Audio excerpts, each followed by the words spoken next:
Assalamualaikum semuanya. Selamat sore. Waalaikumsalam. Waalaikumsalam Mohon maaf, warahmatullahi wabarakatuh. telat sedikit. Soalnya linknya nih, saya malah nyari-nyari maklum udah umur. Oke, kita kenalan dulu ya, teman-teman semua. Eh,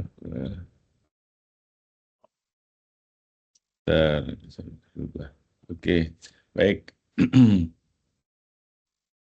Mungkin kita kenalan dulu ya, satu persatu. Jadi kita open cam gitu, kecuali yang di jalan lagi nyetir. Ada yang lagi nyetir? Oh iya, good. Oke. Ya. Izin Pak, ini kameranya nggak tahu kenapa nggak mau ini Pak. Oh, nggak apa-apa. Ntar saya coba pakai Iya, kamera iya. HP ya Pak. Oh iya, ya, siap, siap. Ya, pertama, kenalkan ya, saya pengampu mata kuliah penyimpanan energi.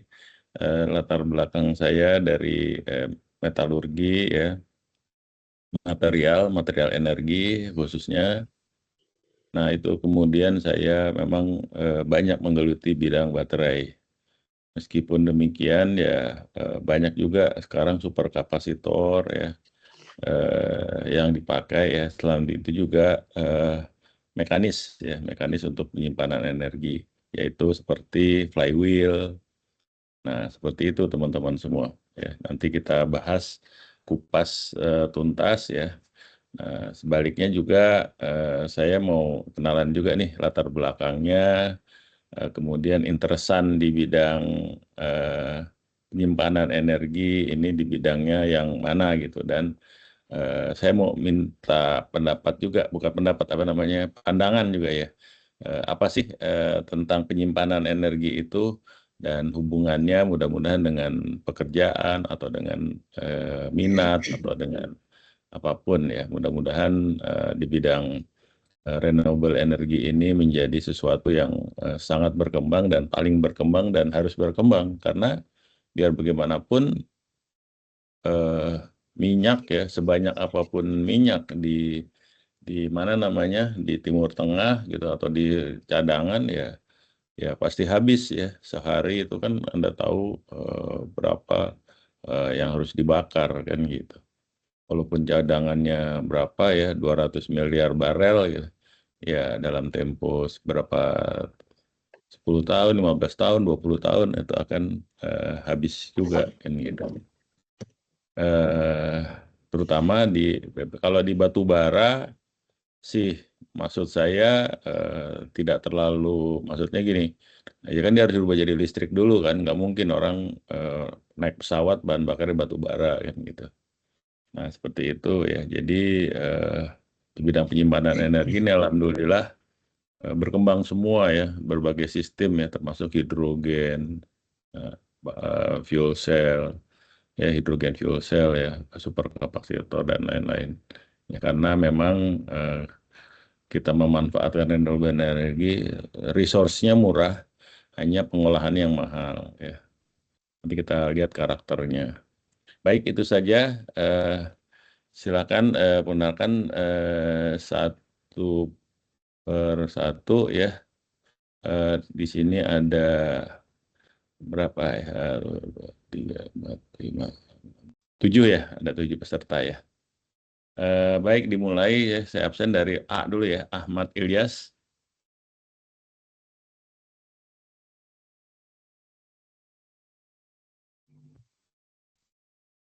Terdengar suara saya atau tidak? Jelas, jelas. Background saya sebelumnya mengambil teknik elektro pada S1, lalu pekerjaan saya saat ini berhubungan dengan burner industri, Pak. Burner, pembuat Ya. burner atau pembuat Iya, burner Pak. ya? Pembuat, Oke. fabrikator. Fabrikator ya. Ya. Burner untuk apa nih, pakai gas? Minyak? Burner, gas bisa, solar industri bisa, sesuai kebutuhan Pak, request. Terkadang untuk Iya. boiler. Boiler ya, oke. Banyak dipakai juga buat insinerator ya. Iya, betul Pak.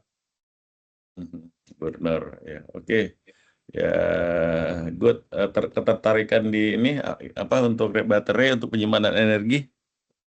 Mungkin ke arah penyimpanan energi, apakah bisa gitu permisalan penyimpanan dari steam, misalnya steam ke arah tangki bertekanan, lalu Oh, gitu.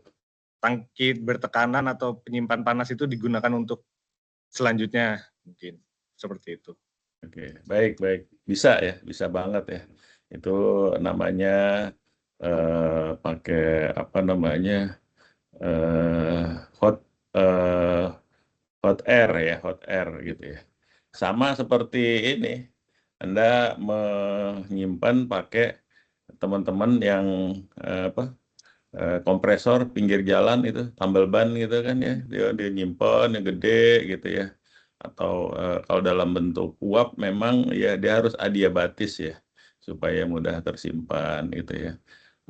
Pakai CV ya bisa itu ya. Jadi eh, eh, kalau yang di alamnya itu pakai di gua-gua apa namanya garam di Amerika ya gitu. Jadi disimpan, kemudian pada saat dibutuhkan di venting lagi gitu ya. Ya, jadi di venting lagi dibuka lagi kan gitu. Hanya memang ya tentu efisiensinya ya ya paling bagus kalau bisa Anda bikin tabung kompresor yang gede tuh. Karena makin gede makin banyak nyimpennya kan. Tabung kompresor yang besar, tekanan udara, jadi kelebihan itu oke, menarik ya. Jadi dalam hot steam ya panas jika disimpan ya di situ ujung-ujungnya apa namanya, yang penting adalah insulatingnya ya, agar tidak sama lah ya, yang lain juga kalau bocor ya kan berarti lepas ya. Tapi itu termasuk yang tinggi juga efisiensinya dibandingkan dengan penyimpanan hydropower kan gitu ya. Banyak kehilangan jadi lumpur jadi apa.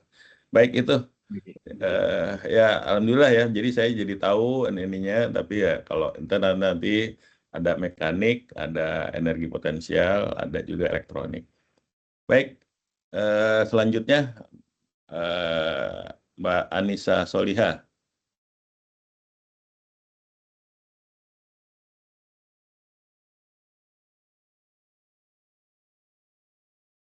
Silakan, mungkin masih ini ya, mungkin volumenya belum kedengeran. Mungkin speakernya kurang dekat ke speakernya tuh.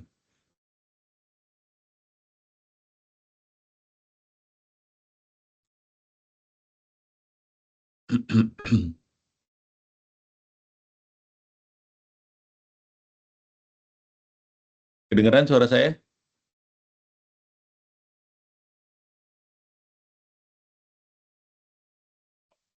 Dengar, Pak. Oke, oke. Berarti Mbak Anissa belum kedengeran suaranya ya? Atau mungkin ganti gadget?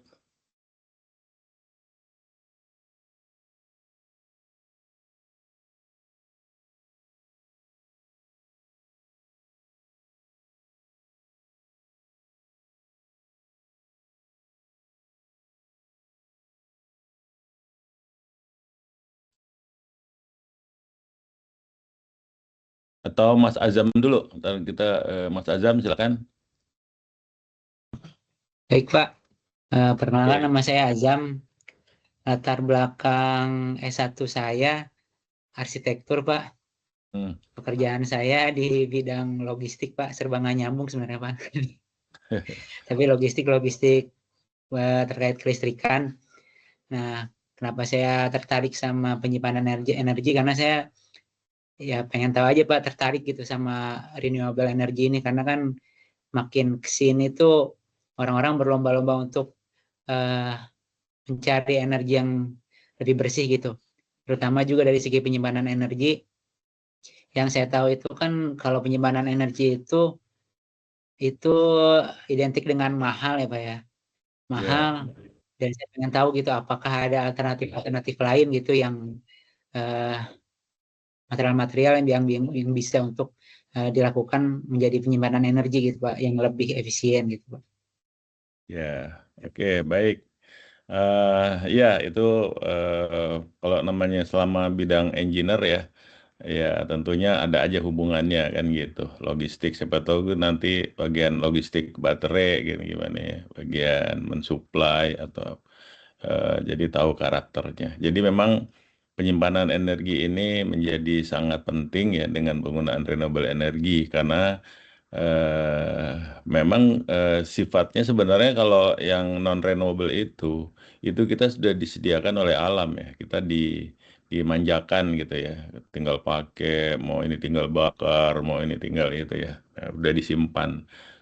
Cuma karena makin lama makin habis ya, kita harus pakai renewable ya. Resource-nya sih sebenarnya murah, hanya pengolahannya karena kita harus nyimpen dulu. Nyimpen harus dipakai. Kalau minyak kan emang udah tersimpan dalam tangki, udah bisa itu ya. Nah, itu. Dan sekarang karena teknologi itu makin cepat maju dan terbukti ya seperti harga kendaraan mobil listrik ya. Lama-lama murah ya. Bahkan mungkin nanti ke depannya bisa lebih murah daripada mobil bensin ya. Karena nih teknologi baterai makin cepat. Apalagi kalau nanti baterai sodium sudah masuk massal ya.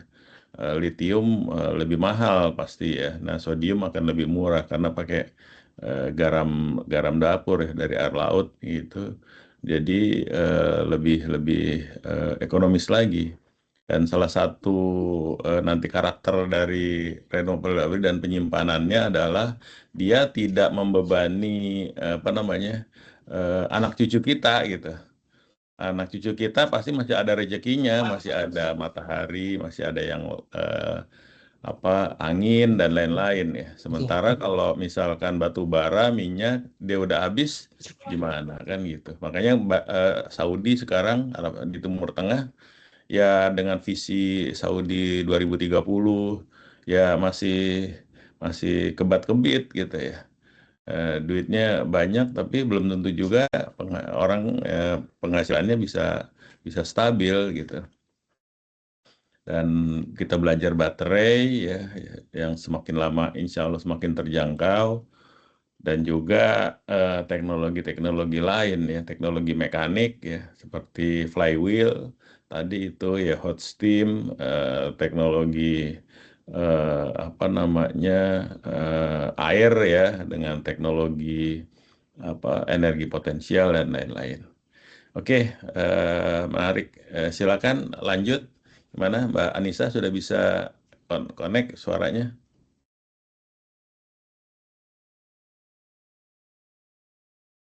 Ya masih mute. Ya, oke.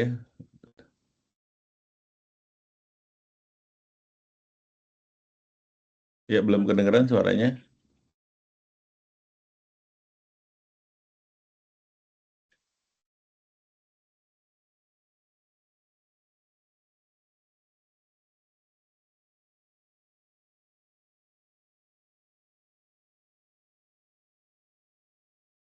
Oke, masih ada kendala. Mungkin mikrofonnya eh, nggak not work atau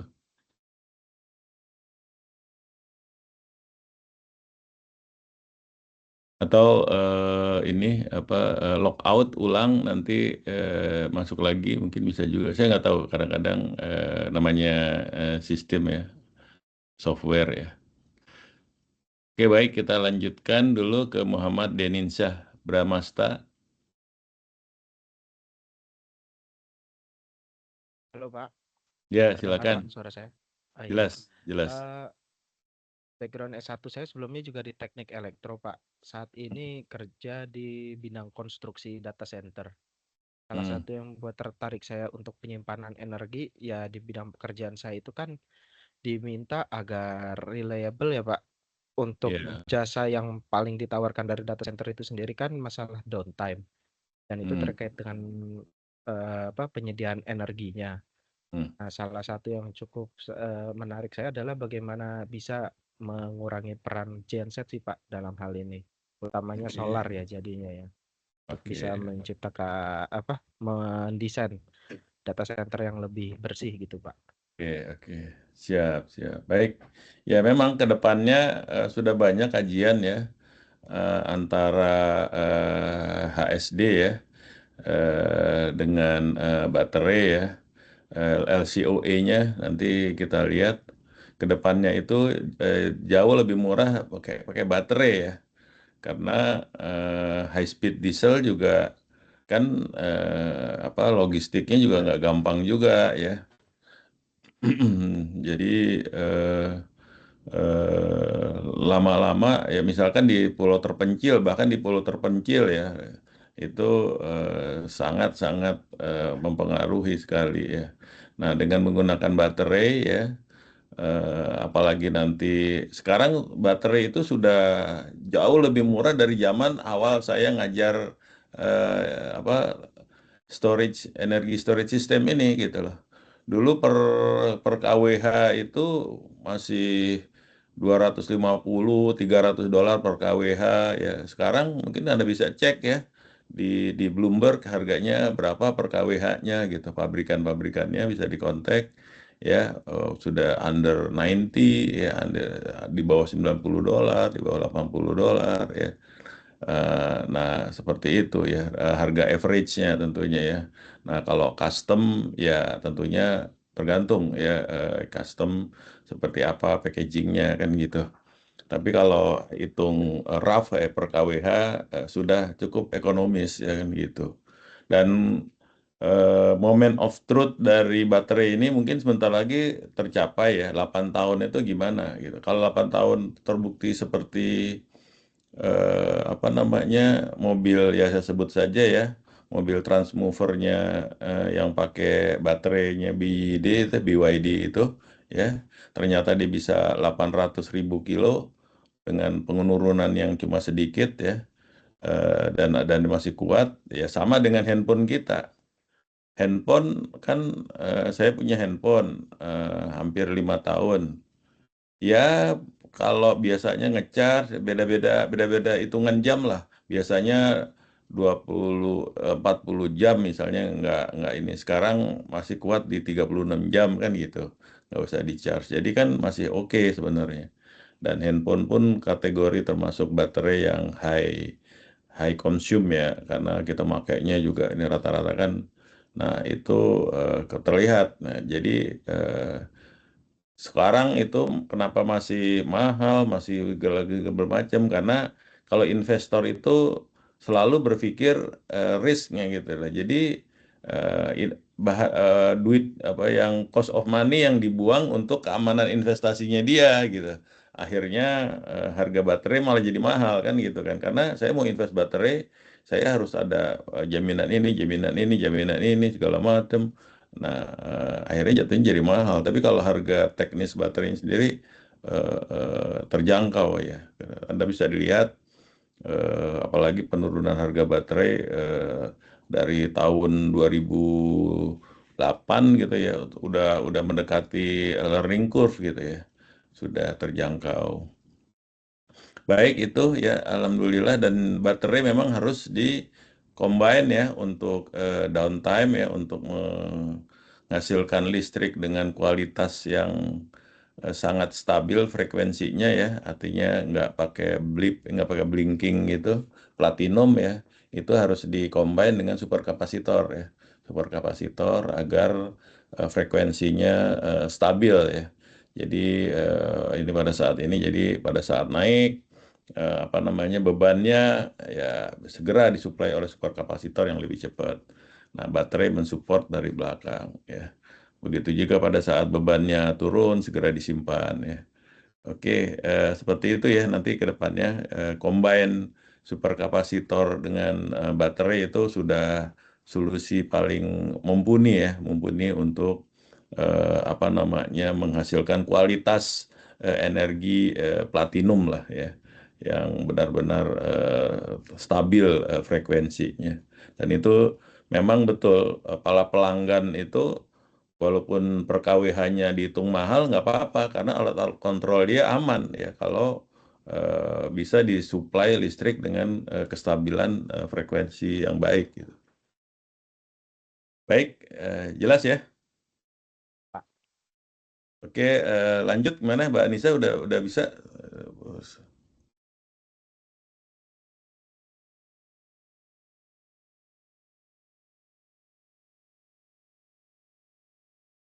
Halo Mbak Anissa.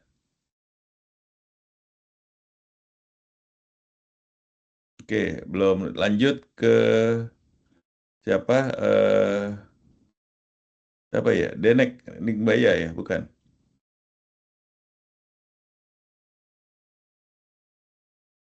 Ya, ya Pak, maaf, selamat Oke, sore. oke, selamat sore ya. Iya Pak, halo, nama saya Dinik Biniti Dirik Ubaya Pak. Kebetulan mungkin saya bimbingan Bapak Pak, tapi Oh gitu. belum pernah bertemu. Iya, Oke, siap, ya. panggilannya biar lebih mudah, panggilannya Titis Pak, dipanggil sama Iya, teman-teman Titis. iya. Em, saya kerja di salah satu IPP, Indonesia Power Producer, Hmm. Independent Power Producer, untuk electricity Pak. Hmm. Sebagai saat ini sebagai researcher di bagian corporate planning. Oke, ya, oke, sangat cocok ya. Kita kaji terus ya LCOE-nya mana yang paling ekonomis ya untuk berbagai kondisi dan lokasi ya. Iya, Pak. Ya, penyimpanan energi dan terutama quality ya, energi quality daerah kawasan industri, Anda bisa melakukan berbagai pilihan, mau yang platinum quality, gold quality, dan bronze dan lain-lain ya, sesuai dengan harga KWH-nya. Ya. Oke, itu dioptimalkan antara apa namanya itu tadi itu sistem penyimpanan energi yang paling top ya baterai dan superkapasitor. Superkapasitor duluan ya yang menjamin kestabilan frekuensi ya. Baru setelah superkapasitor ini di belakang baterai. Penyimpanan juga gitu. Ya karena superkapasitor itu bisa di discharge dan mencharge juga dalam tempo di bawah 1 detik ya, 0,1 detik dia udah bisa ngecharge ya. Jadi responsnya tuh sangat excellent ya, sangat baik sekali ya. Kalau baterai ya pasti ya agak lambat sedikit responsnya untuk penyimpanan dan tapi ya paling bagus dibandingkan dengan genset readiness-nya ya pasti ya kalau penyimpanan energi harus disimpan pakai baterai ya. Kalau terutama kalau lagi pas beban turun ya. Baik itu ya Mbak Titis. Kita lanjutkan. Siapa lagi silakan. Sarah Alivia atau Mbak Anissa Soliha silakan.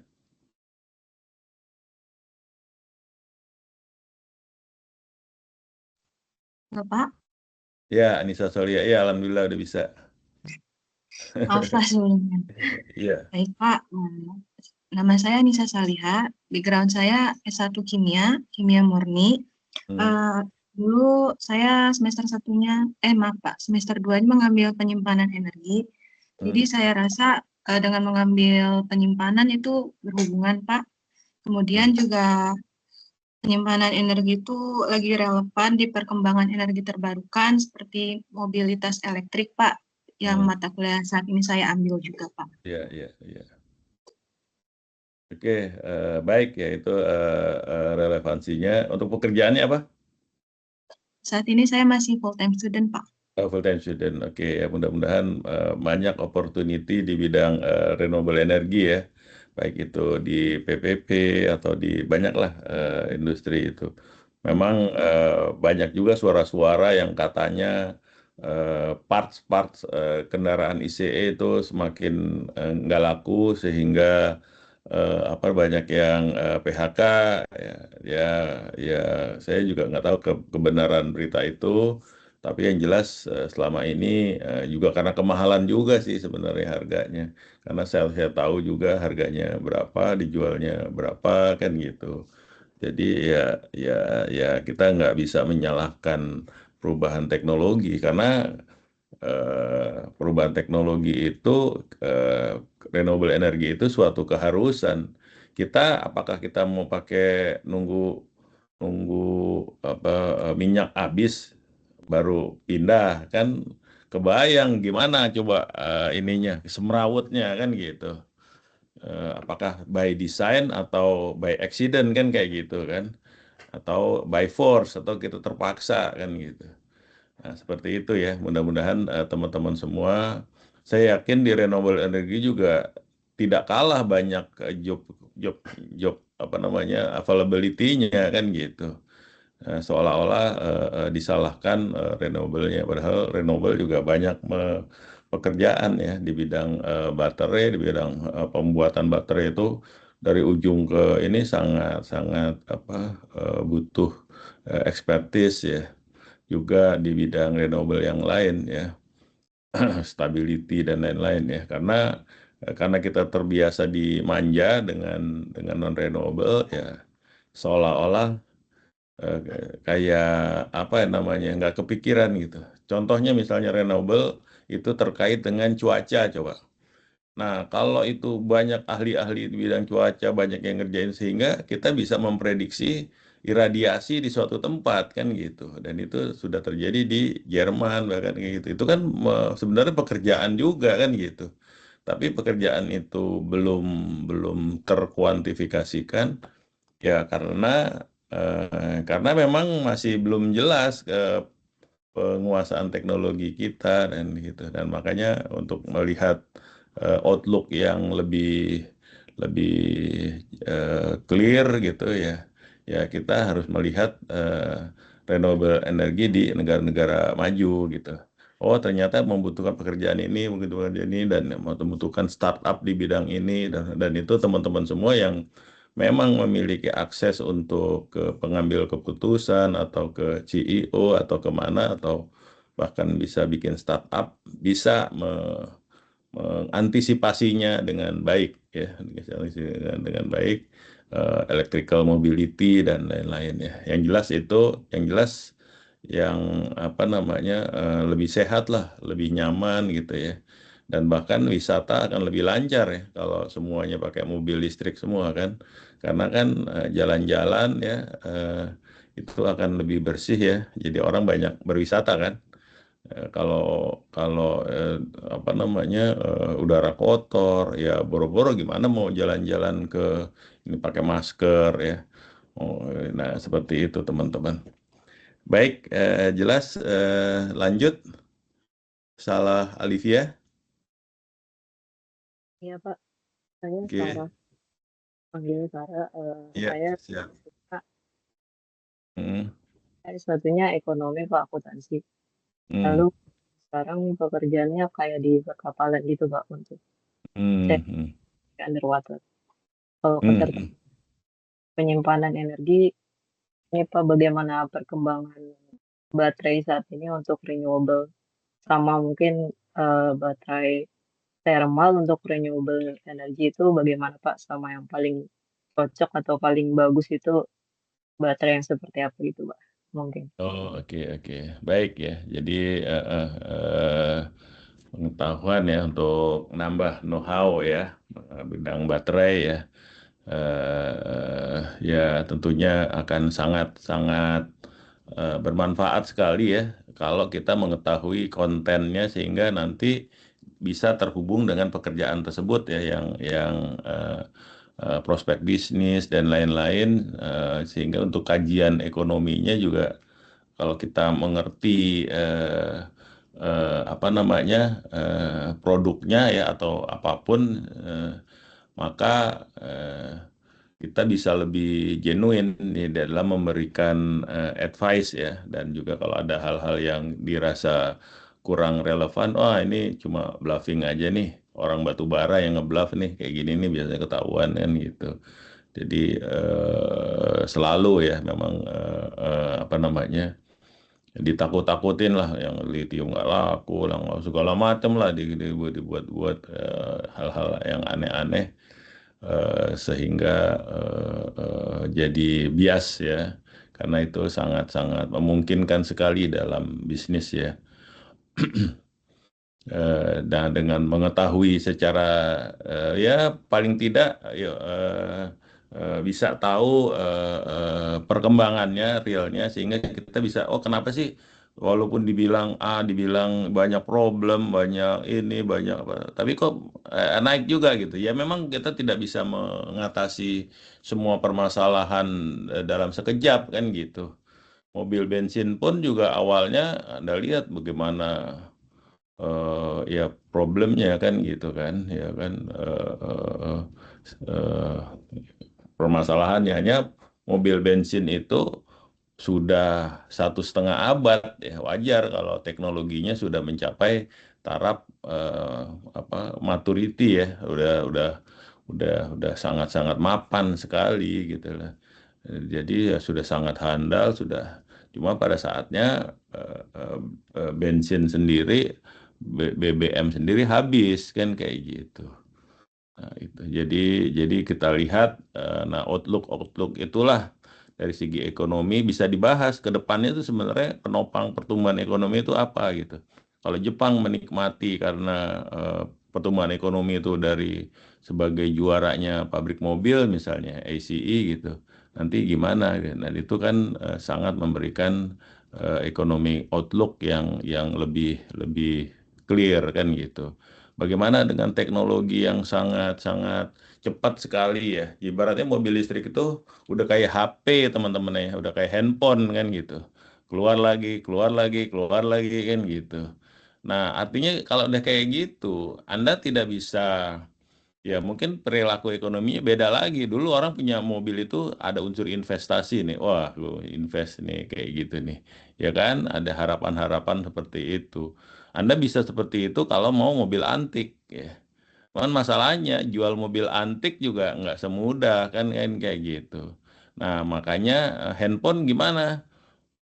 Ya harus harus smart buyer ya. Artinya Anda beli sesuatu yang mahal harus menghasilkan produk yang bagus. Maksudnya membantu pekerjaan kita gitu.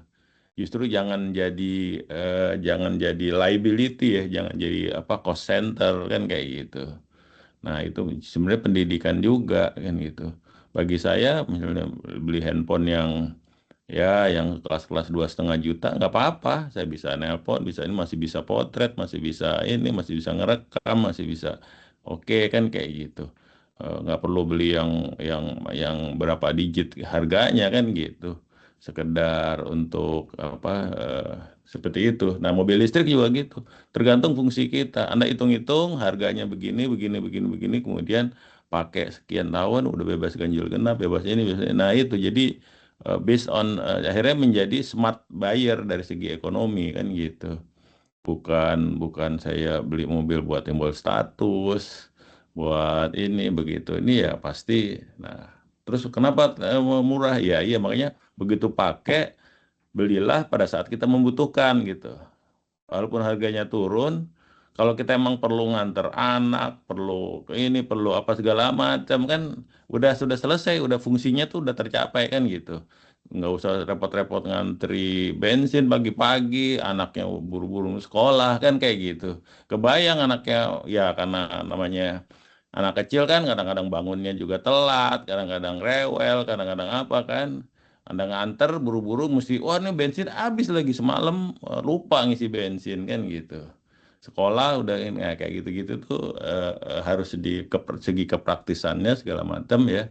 Kita menjadi smart buyer di bidang kalau perkembangan teknologinya itu semakin cepat kan ya kan gitu kan semakin murah kan gitu. Terus bagaimana yang udah terlanjur beli mahal ya kan dia udah make selama berapa bulan 7 bulan 2 bulan kan manfaatnya kalau dia bisa optimalkan yang biasanya sebulan harga BBM-nya berapa gitu atau mungkin dari per bulan atau per ini nah kayak gitu juga ya itulah apa namanya teknologi ya di satu sisi seperti itu ya jadi kita harus mendidik menjadi smart buyer baik paham ya insya Allah. Kemudian terakhir ya, Mas Sultan ya. Iya Pak. Ya Oke. Pak, perkenalkan saya Sultan Pak. Kalau S1-nya dulu di ini teknik elektro, spesialnya di Kendali. Nah, kalau buat pekerjaan sekarang saya di data center kontraktor juga, dan juga saya juga pernah pengalaman di ini di PV kontraktor. Nah, saya tertarik di baterai sih di PV-nya itu Pak, di renewable-nya. Oh, ya betul. Supaya bisa, ya, Ya, gimana ya. supaya bisa penetrasi ke konsumennya itu bisa meluas lah, bisa lebih murah harganya, terus bisa density energinya lebih tinggi ya, jadi lebih ringan dibawa ke rim. Itu sih. Betul. Iya, iya. Oke, ya itu sangat related ya, karena itu mengetahui ke depannya ya, outlooks ke depannya mengenai renewable energy, penyimpanan energi, posisinya di mana, tentunya dengan teknologi yang semakin terjangkau harganya, mudah-mudahan dan tentunya ya otomatis bisa memberikan manfaat ya, memberikan dampak ekonomis dan kayak tadi itu penetrasi kan kayak gitu. Jadi seperti itu ya. Dan satu-satunya bagaimana kita bisa kapan itu learning curve ya, ketemu antara pembangkit renewable dan non renewable gitu. Begitu harga baterainya terjangkau dan PV juga sekarang sudah berapa sen dolar kan, sudah turun jauh kan harganya. Terus gitu. Apalagi kalau memang digalakkan silikon dan apa namanya pembuatan PV-nya itu ya. Kadang-kadang di situ juga tidak selalu bermasalah teknis ya. Investasi atau tergantung duitnya siapa kan gitu. Begitu ini maka bisa jauh lebih ekonomis. Dan satu-satunya ya di California ya yang pembangkit PV itu bisa mengalahkan pembangkit batu bara ya. Nah, seperti itu. Lama-kelamaan bisa diprediksi kan, karena lihat aja harga batu bara sekarang gimana, harga minyak bagaimana, gas gimana, harga baterai gimana. Kan Anda bisa ini menjadi studi yang menarik itu. Untuk kapan sih sama harga mobil listrik akan sama dengan mobil ICE gitu. Nah, seperti itu teman-teman ya. Menjadi kan kecenderungannya kelihatan kan, semua renewable kan kecenderungannya turun ya, sementara yang non renewable kecenderungannya naik.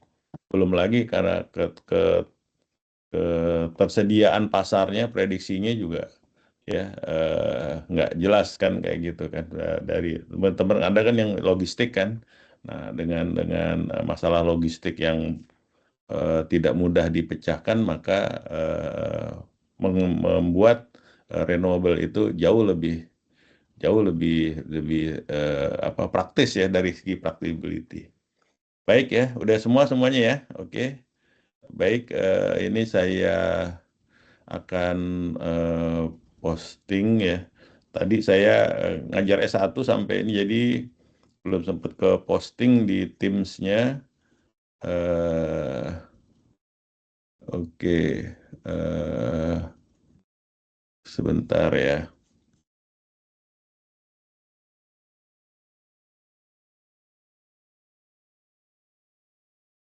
Saya share screen dulu ya.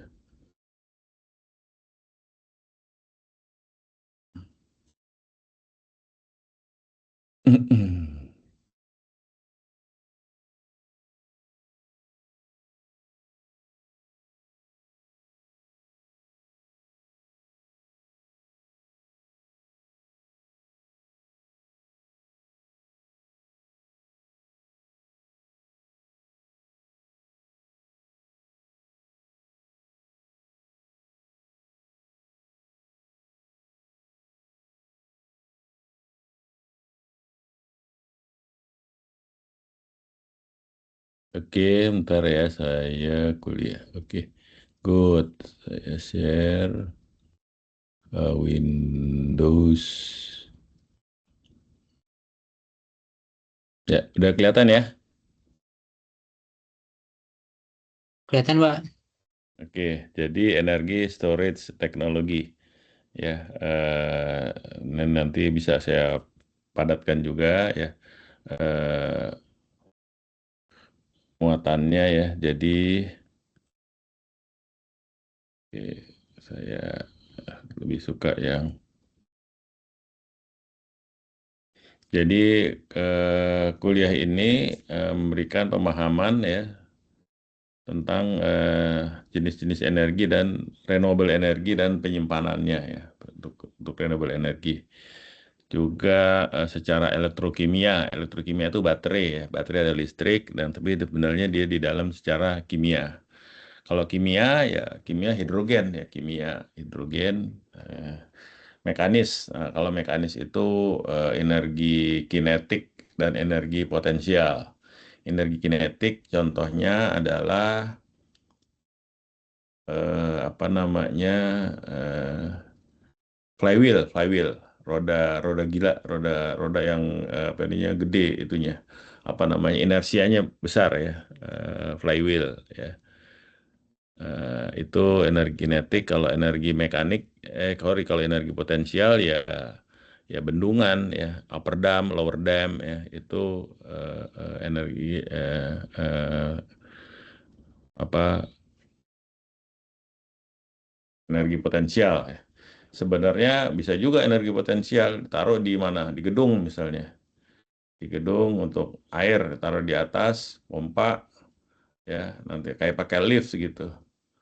Jadi orang kan sebenarnya kalau turun ke bawah itu kan buang energi ya. Nah, itu dibuat pompa ke atas ya secara kapasitor, nanti buat nyimpennya disedot airnya ke atas dan lain-lain. Nah, itu teman-teman bisa saja merancang ya, apalagi sebagai arsitek ya. Waduh, ini keren banget nih gedung yang green energy building ya, apartemen ya, bisa menyimpan energi panasnya ya dari AC yang panas untuk uapnya itu untuk tadi yang diceritain ya. Bisa nggak ya kalau panas AC ya, buang simpan panasnya dimanfaatkan untuk membangkitkan energi pada saat malam, nunggu reservoir dinginnya dulu.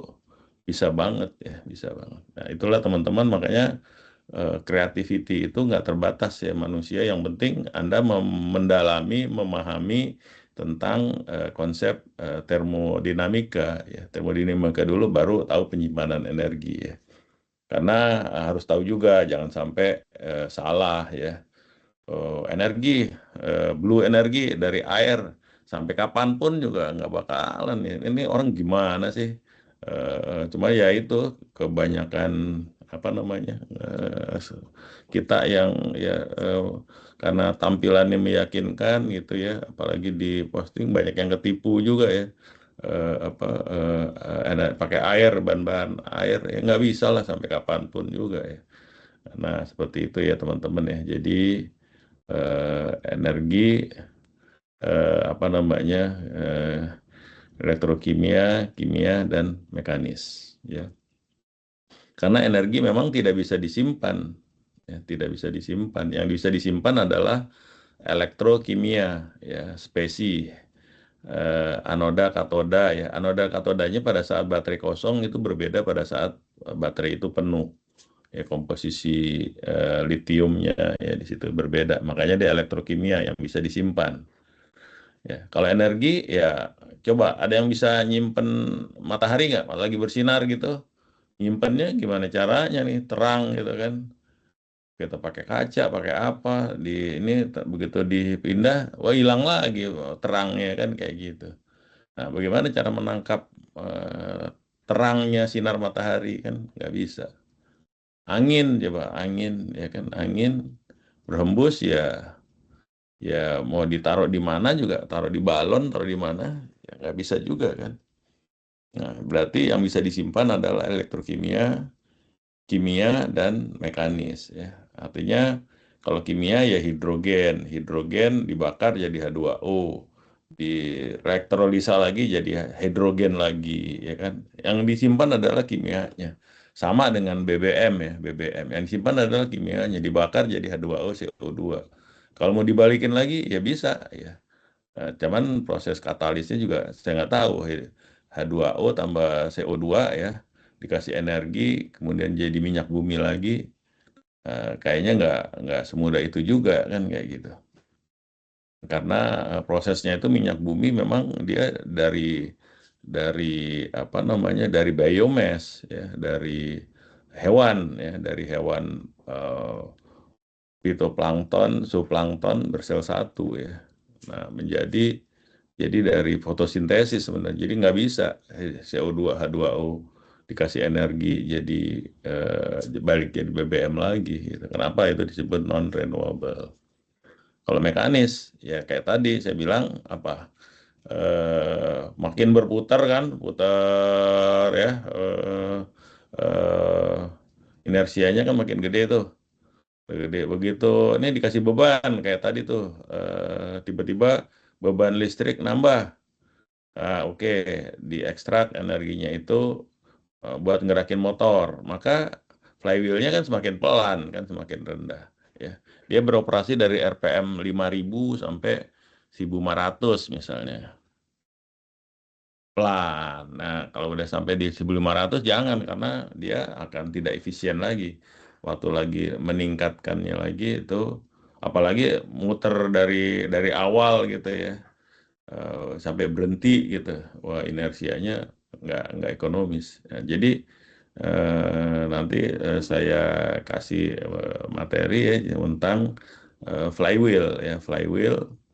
Nah, itu dia frekuensi RPM yang bekerja di mana optimalnya gitu. Nah, kemudian apalagi satu lagi yaitu energi potensial. Ya, artinya upper dam sama lower dam kan gitu.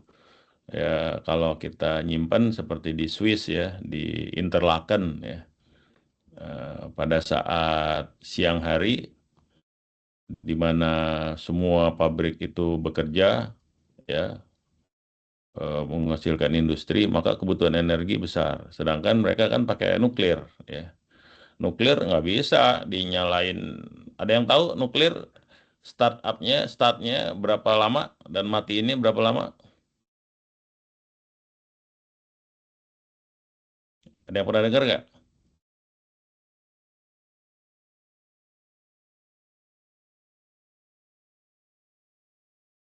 Mirip Coba LPLTU nggak, Pak? bukan iya PLTU tapi nuklir, tenaga nuklir. Iya, nuklir PLTU. Beberapa hari ya, Pak? Iya, coba searching di Google deh, berapa lama dia yang hidup ini.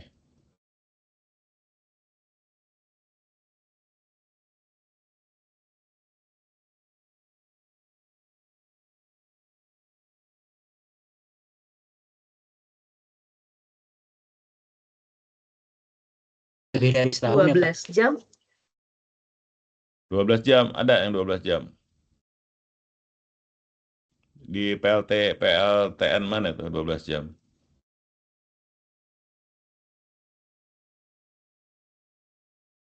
Kayaknya beberapa hari ya, Pak. Iya, berapa hari bahkan ada yang bilang seminggu. Mulai dari shutdown-nya sampai ya ibaratnya kan nuklir ya. Anda tuh kan masukin dulu tuh selongsong nuklirnya. Terus setelah itu baru diaktifasi ya. Nah, kemudian airnya dimasukin ya. Dan seperti itu ya. Kebayang kalau kita butuhnya sekarang, seminggu depan baru ada energi gimana? Ya kan gitu. Sehingga digunakan penyimpanan energi ya. Penyimpanan energi kayak di Swiss ya, di Eropa ya udah nyalain gitu. Jadi kurva bebannya itu bisa dipenuhi dari penyimpanan energi itu. Pada saat malam hari mall pada tutup, industri tutup, ya apa namanya, air energi itu, energi nuklirnya itu kan kalau kelebihan ada kan yang terjadi itu kan akibatnya apa ya, frekuensi naik ya, jebol kan ini kan alat-alatnya kan gitu. Makanya tadi yang minta platinum itu supaya kestabilan frekuensinya itu ya kan, kestabilan frekuensinya itu diatur, dan itu gimana ngebuangnya, gimana ininya ya kan, gimana menyimpannya. Nah, disitulah menariknya renewable energy. Kalau bisa ini ya pakai superkapasitor ya. Karena dia sama dengan superkapasitor itu kualitas energinya sama dengan flywheel ya. Instan ya, instan. Perlu langsung instan. Pada saat nyimpen juga langsung instan ya. Namanya paling mahal, itu paling mahal gitu. Baterai ya nomor 2, di bawahnya nomor 2. Tapi udah termasuk bagus ya. Kayak UPS gitu ya kan, Anda kita UPS sempat sempat blink ini gitu. Tapi kalau super kapasitor nggak ngeblink sama sekali. Ya. Listrik masih hidup, kalau cuman bohlam-bohlam apa sih masih hidup, nggak kelihatan. Tapi kalau peralatan elektronik atau peralatan kontrol yang presisi tinggi ya berpengaruh, bahkan bisa rusak ya. Nah itulah kenapa pabrikan yang mereka mau bayar KWH-nya mahal gitu ya, beda dengan KWH yang ini biasa rumah tangga gitu, karena ya alat-alat mereka sangat mahal kalau rusak. Dan untuk berlangsung industri manufaktur mereka kan gitu. Selanjutnya dibahas juga bahan untuk aplikasi dalam penyimpanan energi, baterai bidang terkait, dan juga penerapan material maju. Ya. Itu ya kontennya. Oke, ini biasa ya, UTS, tugas-tugas, presentasi, dan UAS ya. Memang ini teman-teman ya, nanti,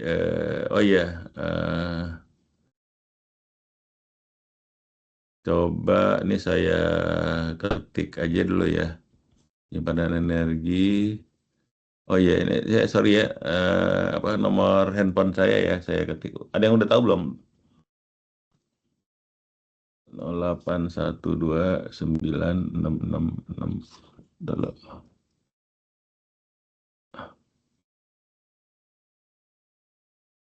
Yang saya tadi 9. Kalau nggak nanya ke Mbak Diah ya. 815. Nah itu ya, ini nanti siapa yang mau ketua kelas ya, silakan nanti saya masukin namanya dan nama sama ini UI ACID-nya ya. Ya jadi nama dan nama emailnya itu di WA ke saya ya. Nanti saya jadiin ketua kelas untuk di MS Teams. Jadi semua bisa jadi member ya, di invite satu-satu. Kemudian yang penting masukin aja namanya dan nomor UI ACID-nya. Kenapa? Karena banyak yang sama namanya. Mahasiswa UI kan udah mungkin puluhan ribu ya, dan bahkan yang sudah lulus pun juga masih tercatat di itu. Jadi banyak banget yang sama gitu ya. Nah, makanya di UI ACID-nya itu kan unik ya, alamat emailnya. Nah, itu nanti untuk rekognisinya itu dari nama dan email masalahnya. Belum bisa pakai nomor mahasiswa. Ya masih kurang canggih juga sih, tapi ya mungkin database di UI-nya seperti itu. Ya, tolong di WA ke saya. Siapa yang menjadi ketua kelas ya, Anda kan buat grup ya. Oke. Nah ini banyak ya, Duncan Bruce, Dermot O'Hare, kemudian Willie and Sons ininya ya, energi materials ya. Jadi buku ajarnya ya, buku ajarnya. Ini. Oh iya, nanti bahan kuliah pertamanya ini bisa saya WA dulu ya. Di WA dulu ya.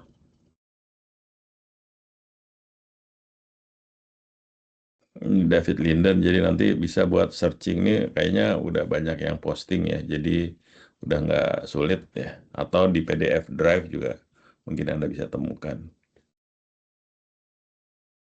Oke, jadi pertanyaannya why do we need energy storage ya kayak tadi. Ya karena kita pakai renewable energy ya. Renewable energy itu ya intermittent karena intermittent itu ya what we have today ya that what we get kan gitu. Angin yang kita pakai ya angin yang berhembus sekarang kan. Nggak mungkin angin yang berhembus akan datang atau angin yang lalu gitu. Ya bisa kita datangin lagi kan nggak bisa. Matahari juga gitu. Ya, sementara kalau minyak atau batu bara itu kan sebenarnya energi zaman zaman dinosaurus ya. Ini kayak gitu. Ya, yang terbentuk kan itu. Kita ya sangat-sangat ya beruntung lah. Ya sangat-sangat bukan beruntung lagi ya, memang sudah manusia menemukan apa namanya ya historik. Soalnya tapi ya kalau dibilang dari segi manfaat, nah sebelum ketemu minyak, Anda tahu nggak pakai apa ininya? Apa energinya, kebutuhan energi manusia? Batu bara ya Pak? Ya, batu bara ada juga ya zamannya apa namanya James Watt ya di Inggris ya. Makanya pada hitam-hitam ya apa namanya gedung-gedungnya apa yang lama-lama. Oke, apalagi? Lemak hewan, Pak. Ya, lemak hewan. Nah, contohnya hewan apa? Kambing atau paus, Pak? Ya, ya ikan apa whale ya, ikan paus ya. Makanya kalau nggak ketemu minyak bumi, kayaknya hewan itu yang habis duluan ya. Ya kan, jadi diburu kan, jadi kayak cerita apa Moby Dick ya, Moby Dick ya, bisa punah itu. Ya kalau ya, bahaya ya kalau hewan itu punah, apalagi apa lautan ya, top predator gitu. Dia kan yang scavenger ya, yang membersihkan lautan gitu. Kalau nggak akan banyak bangkai di lautan ya ini juga apa namanya jadi rusak juga ekosistem ya. Makanya perburuan whale itu sangat dilarang ya. Ya dengan macam-macam lah alasannya lah. Nah itu tapi tidak menguntungkan sebenarnya lemak hewan ya dari lemak hewan. Nah kalau kambing habis kita gimana nggak makan sate lagi sekarang ya? Ya seperti itu ya. Oke kemudian teknologi critical saving from energy storage ya. Nah ini apa namanya penghematan ya kepraktisan sih sebenarnya. Kalau economical ya masih banyak yang batu bara lebih murah ya tapi kesehatannya gimana kan gitu. Terus apakah di tempat terpencil bisa dengan mudah dijangkau logistiknya kan kayak gitu. Apakah misalnya bisa dijangkau dengan apa namanya transmisi dengan grid misalkan. Nah itu teman-teman, apalagi Indonesia ya, kita berbicara Indonesia yang pulau, ya, yang berkepulauan gitu. Kita tidak bisa dipakai sistem grid kayak di kontinen kan kayak gitu. Dan pasti Indonesia jauh lebih membutuhkan renewable energy daripada negara kontinen karena sudah pasti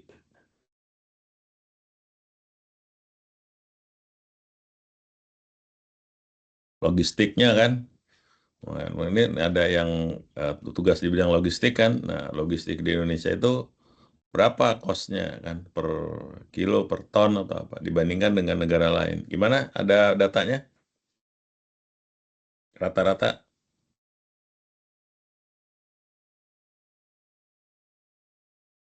Nggak ada Pak, kalau data itu Pak. Ya, makanya lebih mahal atau lebih murah. Harusnya ada sih datanya kalau mau dicari dari jurnal, dari apa kan gitu. Pasti dengan di setiap kota ada, nanti dirata-ratain di seluruh Indonesia, dari tiap daerah kan yang makin sulit terjangkau kan gitu. Nah itu ya, kalau kita lihat dari sisi cost of logistik ya, bagaimana pemenuhannya itu, dan itu untuk apa? Ya mungkin yang kayak ini, yang logistik pengantaran itu ya paket-paket, ke sini harganya segini, ke sini harganya segini, berapa hari, nah kayak gitu. Nah seperti itulah, paling tidak artinya apa? Kita jauh lebih menguntungkan kalau menggunakan energi yang lokal ya. Matahari ya, matahari kan ada di mana-mana kan gitu. Nah, itu. Kemudian jenis-jenis storage ya, tergantung dari aplikasi. Kayak tadi untuk elektrokimia yaitu baterai dan superkapasitor ya. Untuk udah kita ceritain ya. Untuk kimia ya hidrogen ya. Kemudian untuk elektromagnetik ya sebenarnya bisa pakai super konduktor ya, tapi saya nggak tahu penerapannya. Kemudian energi kinetik dan energi potensial, seperti kayak yang di Cisokan ya.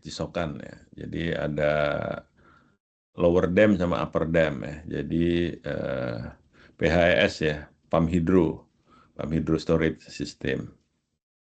Different teknologi ya, apa karakteristiknya, kriteria selection energy storage ya, bagaimana LCOE-nya ya, yang paling ekonomis ya, ini termasuk di economical evaluation ya.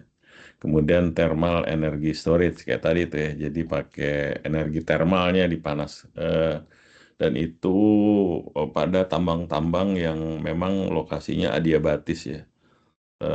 Karena kalau nggak ya hilang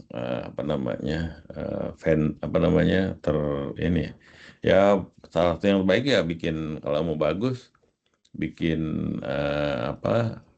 kompresor, tabung kompresor yang gede gitu ya, kemudian dikasih insulating sehingga adiabatis, artinya ini mungkin gitu ya, insulating sebaik mungkin gitu.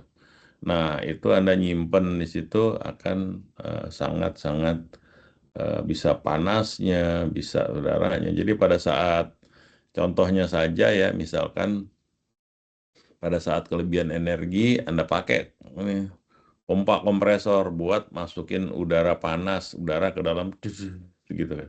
Nah pada saat kita butuh energi ya tinggal kempesin aja. Ininya bisa buat menggerakkan turbinnya itu. Nggak sulit ya dipahaminya. Oke, dari sini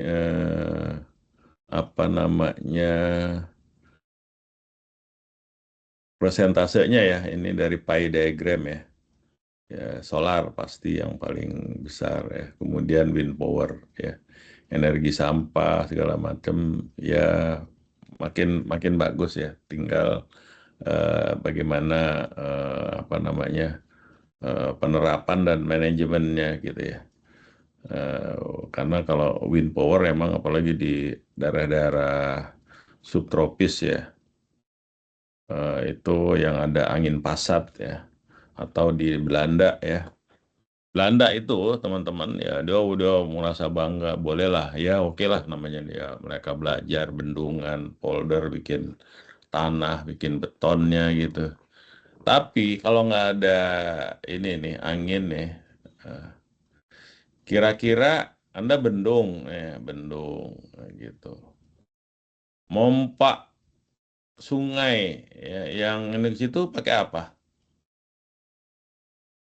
Perlu energi nggak?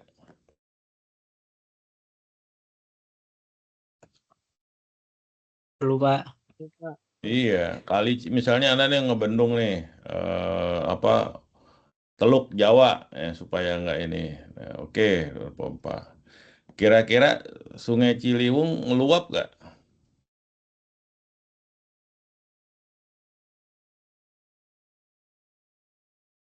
Iya, Pak. Kalau di Bendung iya, Pak. Iya kan? Ini kan harus dipompa keluar kan ke ini kan, bikin bendungan Garuda, bendungan apapun namanya, giant seawall lah gitu. Lah ini sungai-sungai yang ngalir ke sana itu ada Kali Item, ada Kali Sunter, ada kali ini, ada kali ini. Ini tuh gimana nih? Apa mau kita becek-becekan kan nggak mungkin, ya kan? Nah kayak gitu. Nah itu harus kita. Nah Belanda itu bisa membendung, bisa bahkan beberapa kota ya -7 meter ya, Maastricht atau apa kota-kota di situ. Karena dia punya windmolen ya, punya angin gratis ya. Satu kincir angin itu bisa 2 megawatt, 5 megawatt itu buat mompa airnya ke laut utara. Kalau enggak gimana? Ya kan hujan emangnya bisa keluar sendiri kan, airnya kan nggak bisa. Paham ya? Iya. Jadi pada saat kita nanti bangun bendungan giant seawall di utara itu, kita harus pikirkan listriknya ya pakai solar cell pastinya kan gitu. Yang ya oke, investasi awalnya iyalah. Nah, tapi kan matahari gratis kan, matahari kan kapan matahari bayar kan gitu. Kayak gitu. Jadi kayak kincir angin, ya kincir angin ini ya kincir angin, tapi anginnya kan gratis sebenarnya. Nah, gitu ya teman-teman ya. Jadi memang dua ini menjadi suatu utama ya untuk renewable ya. Kalau small hydro ya susahnya kalau hidro itu endapan lumpurnya banyak, lumut segala macam. Oke ya teman-teman ya, karena kita di negara tropis pertumbuhan lumutnya tuh tinggi sekali. Ya, tenaga sampah, tenaga ini, ya boleh lah. Ya, tapi itu ngolahnya itu untuk bisa ready untuk dibakar juga nggak murah. Ya, itu ya teman-teman ya. Nah ini pokoknya bagus lah kita solar cell lah gitu. Nah ini bagaimana kalau dimasukkan ke grid ya. Sebenarnya sih bagusan yang smart grid kan, teman-teman kan pasti dapat mata kuliah smart grid ya. Nah ini ya gunanya smart grid tuh ini gunanya ya, ramalan cuaca dan lain-lain ya. Ini artinya bisa diintegrasikan harus menggunakan smart grid gitu, intinya gini. Nah makanya untuk membuat smart grid itu kan banyak kerjaannya sebenarnya, banyak engineer yang dibutuhkan di satu lokasi, sehingga banyak yang dapat menyerap pekerjaan kan gitu. Jadi kalau dibilang renewable energy banyak memutuskan apa PHK, ya memang kan karakternya memang beda. Makanya kita harus belajarlah sesuatu yang sustainable. Renewable energy ya kan apa? Kan sustainable ya kan? Berkesinambungan.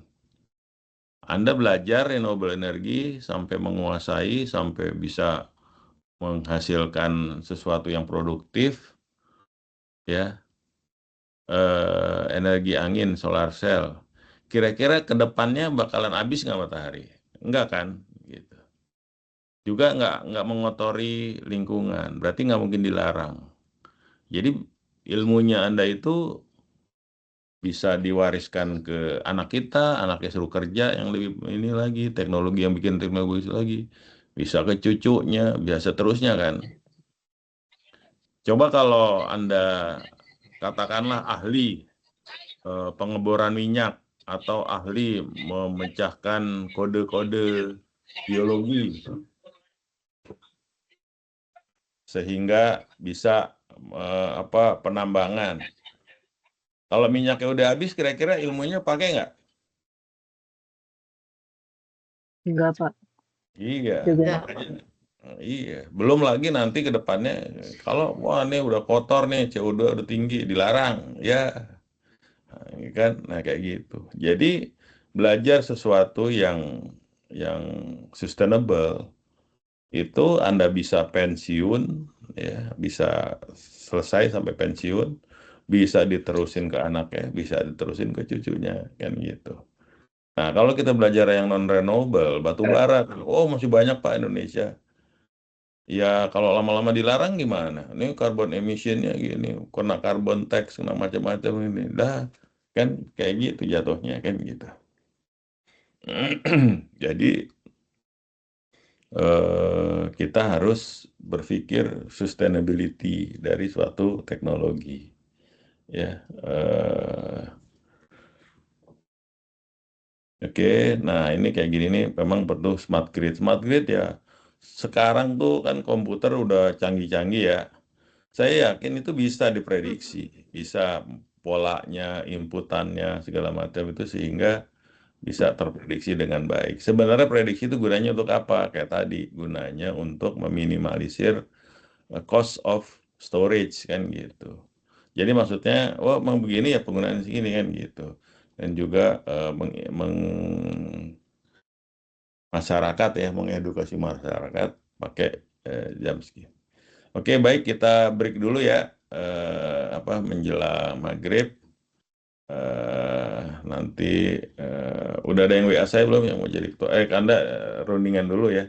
Nanti namanya sama ininya supaya bisa mengakses di Teams ini tadi ya. Pak Titis Oke. katanya Pak, mau Pak. Oke, nanti WA aja ke saya.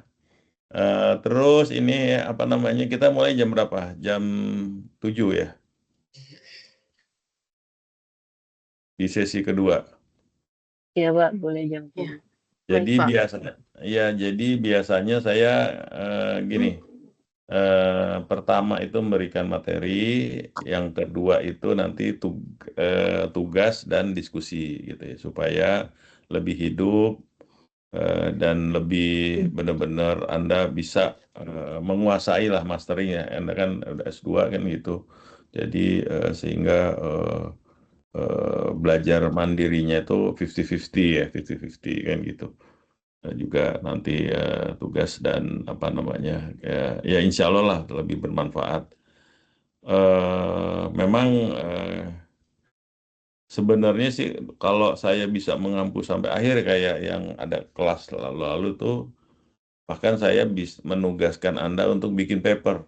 Bikin paper ya, jadi tugasnya bukan sekedar tugas di presentasi, sampai nulis paper kelompok ya, berempat satu kelompok gitu. Kita submit ke suatu jurnal atau conference atau apapun, sehingga hasil yang Anda buat papernya itu bisa nambah portofolio Anda, bisa nambah record Anda. Ya, dan karena kita bahas bersama-sama ya, dan kita pastikan kebenarannya ya, saya sebagai author ya, corresponding author di situ.